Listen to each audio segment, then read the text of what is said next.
Bienvenidos a Milenio Mercados en Perspectiva, aquí como todas las semanas, con el licenciado Jorge Gordillo, director de Estudios Económicos de Cibanco, y su servidor Manuel Somoza para platicar de temas económico-financieros en México y en el mundo. Voy a decirles que hubo muchísima información esta semana que vamos a comentar paso a paso, pero empiezo con los mercados. Realmente en la semana las bolsas en el mundo estuvieron muy laterales, ligeramente hacia el lado negativo, nada importante, pero quiero comentar los resultados que llevan los principales índices en lo que va del año. Creo que esto les va a resultar a ustedes más interesante. En Japón, la bolsa medida en el Nikkei ha tenido un incremento en 4 meses del 4.99%. La bolsa de Shanghai se empieza a recuperar muy poco a poco con un incremento de 0.75. Recordemos que tuvo un gran descalabro en el mes de marzo. Sin embargo, en Europa medimos las bolsas por el Eurostoxx 600. Los incrementos en 4 meses son del 10% en euros. En Estados Unidos, el Dow Jones subió también de enero a finales de abril el 10.96%. El Nasdaq el 8.85% y el Standard & Poor's, que es el que más ha crecido, 11.73%, debido fundamentalmente a que los reportes de las empresas al primer trimestre del año en Estados Unidos han sido en un 85% mejores a los estimados. El peso, esta semana, una pequeña contracción de 0.14, sin embargo en el año trae una contracción del 1.07. Perdón, ese es el euro. Y el peso mexicano esta semana tuvo una fuerte contracción, 1.15, pero en el año apenas iba menos 0.85. O sea, eso es lo que sucedió. Pero lo más importante de la semana fue el discurso después de anunciar que no iba a mover la tasa de interés ni la recompra de bonos de Jerome Powell. Lo que dijo Jerome Powell es que mantiene fija la tasa de interés de referencia en 0.25, mantiene la compra de bonos por 120,000 millones de dólares mensuales, que es el mecanismo que utiliza la Reserva Federal para estar inyectando liquidez a la economía de los Estados Unidos. Pero en el discurso dio muchos detalles. Habló sobre el empleo, sobre la inflación, en fin, sobre una serie de cosas muy importantes que seguramente el licenciado Gordillo nos va a explicar con gran detenimiento. Jorge, por favor, adelante. Gracias, Manuel. Saludos a todos. Efectivamente, esta fue semana donde empezamos a ver datos del primer trimestre de las economías del mundo, específicamente Estados Unidos, quien es el que ha repuntado sobre los demás. Entonces era muy importante para el mercado observar lo que decía la Reserva Federal en su reunión de política monetaria para tratar de tranquilizar y convencer a todos de que no va a mover pronto o no va a cambiar su percepción sobre sus muy fuertes estímulos monetarios.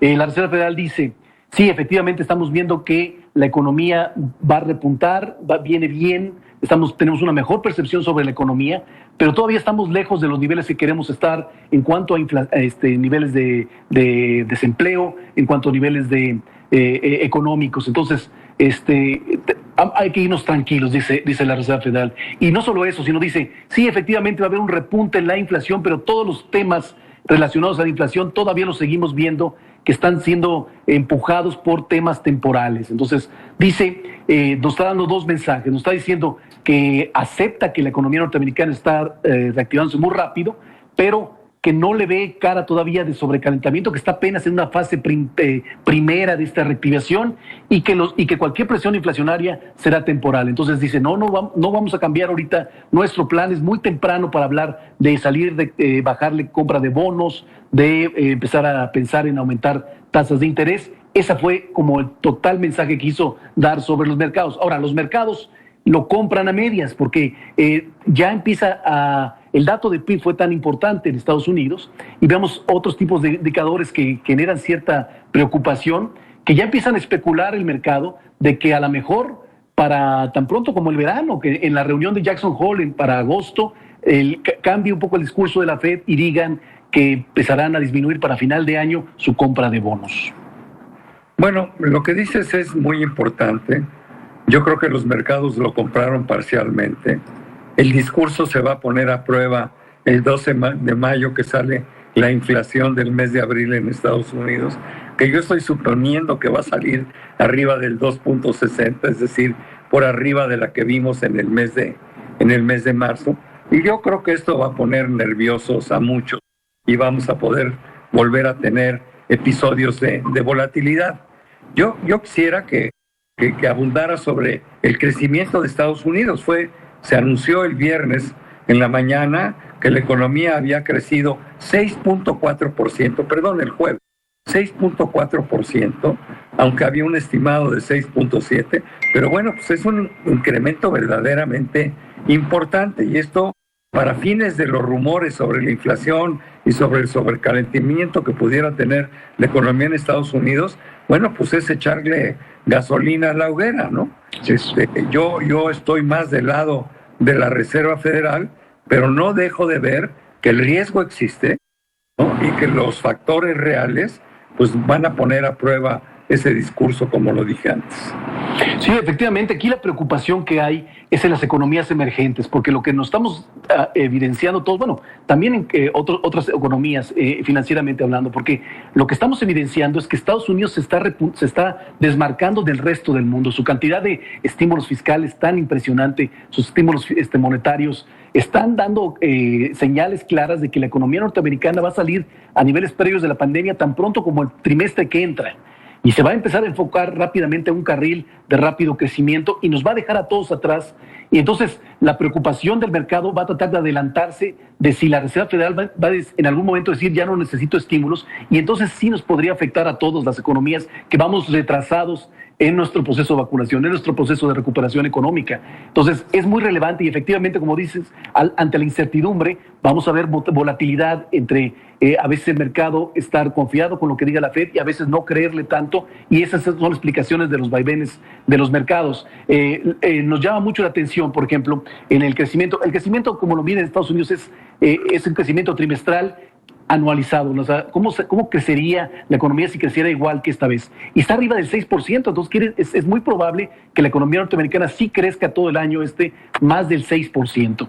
Y no solo eso, hoy salieron datos, ayer el viernes salieron datos del ingreso personal de los norteamericanos y fue arriba del 20%, reflejo de los estímulos tan fuertes que se le dieron directamente a cada uno de los norteamericanos, que es temporal, que es por una vez por todas, que a lo mejor para septiembre ya no viene, pero sí está generando una presión, una preocupación de separación entre las economías norteamericanas, otras desarrolladas y por supuesto emergentes. Estoy de acuerdo. Quizá el único que se le acerca es China, que viene creciendo muy bien, aunque en abril moderó el crecimiento según el PIB de abril, y a lo mejor India. Lo que pasa en India, tengo dudas después de lo que están sufriendo con la pandemia, porque el crecimiento estimado para India era todavía arriba del 10%, ¿no? Lo cual en un país de ese tamaño no es decir, no es poca cosa. Pero bueno, tienes razón. Acaba de salir también el viernes el PIB de Europa, y lo vemos que Europa sigue en recesión. Es menos 0.6%, medido trimestre contra trimestre. Claro, hay una causa real. Es la tercera ola de la pandemia, que tuvieron que cerrar un montón de actividades, y esto le pegó seriamente al sector servicios, que en muchas de las economías europeas es la fuente de ingresos más importante. Pero bueno, se están separando de Estados Unidos. También salió el PIB de México. Ese es al que me gustaría pasar a platicar, ¿no? Salió el PIB de México, mejora lo estimado, con un crecimiento de trimestre a trimestre del 0.4%, se esperaba el 0.2%. Sin embargo, a tasa anual todavía muestra una reducción del 3.8% contra el trimestre del año anterior. Yo creo, o por lo menos lo que siento, es que la economía mexicana se empieza a mover. Tuvimos un magnífico dato en el mes de marzo de comercio exterior. Crecen las exportaciones 12%, 30% las importaciones. La gente se equivoca, veo los periódicos, digo, estos cuates no entienden nada, ¿no? Resaltan el crecimiento de las exportaciones Y lo importante fue el crecimiento de las importaciones, porque fueron de maquinaria, equipo y bienes intermedios. Y eso lo que quiere decir es que la economía se empezó a mover en el mes de marzo. Yo por eso sí creo que México va a poder alcanzar un crecimiento de alrededor del 5% de aquí a diciembre. Pero esa es que ese crecimiento casi todo se va a dar nada más en el sector exportador que opera bajo el paraguas del TEMEC. ¿Y qué pasa con el resto de México? ¿Qué pasa con el turismo? ¿Qué pasa con los servicios? ¿Qué pasa con la hotelería, con los restaurantes? ¿Qué pasa con la industria manufacturera que no está enfocada a la exportación? ¿Qué pasa con las grandes industrias que proveen los mercados locales? ¿Qué pasa con el comercio? ¿Qué pasa con la construcción? Esas son áreas que siguen estancadas. Nosotros tenemos que hacer que crezca todo. Y esto podría ser si acabamos con la discusión entre el sector público y el sector privado y nos ponemos juntos a trabajar. Si no hay otro remedio, caramba. Si no se invierte, pues no hay crecimiento. Este año vamos a crecer porque Estados Unidos nos va a jalar, pero no nos podemos acostumbrar a siempre ser jalados por el de arriba.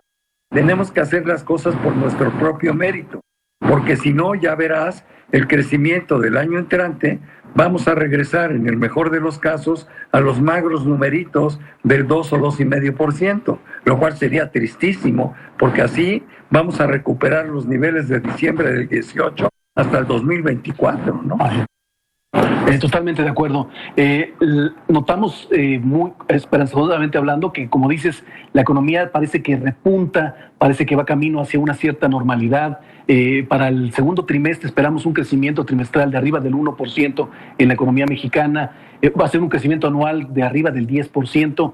Sí, pero todavía no libre de riesgos, todavía tiene mucho riesgo, no está totalmente dominado aquí la pandemia, la vacunación viene muy retrasada, el tema político por las elecciones está muy enrarecido, todo esto le está afectando o terminando lastimando a la confianza del inversionista, y lo decimos cada semana, es vital que la confianza del inversionista se reanude. ¿Para qué? Para que sustentemos no solamente este rebote en la economía en los próximos trimestres, sino que sea un crecimiento sostenido para los próximos años y entonces nos vuelva a encarrilar en un proceso de mejor esperanza, porque la preocupación que tenemos es con nuestras generaciones de abajo que se incorporan al mercado laboral y no tienen oportunidades porque no hay el suficiente crecimiento. Se nos acabó el tiempo, mi querido Jorge. Nada más dejo en el tintero temas que me preocupan en México. La vacunación, las elecciones, porque el ambiente político está muy crispado. No me gusta que el presidente se enoje con los miembros de los órganos autónomos que no votan como él quisiera. Eso no abona al buen ambiente para que la gente tenga confianza y se ponga a invertir. Y dejo mi comentario. México podría estar mucho mejor de lo que está si todos nos ponemos de acuerdo y a trabajar. Jorge, muchísimas gracias. Pero sobre todo, gracias a todos ustedes por estar aquí con nosotros semana a semana en Milenio Mercados en Perspectiva.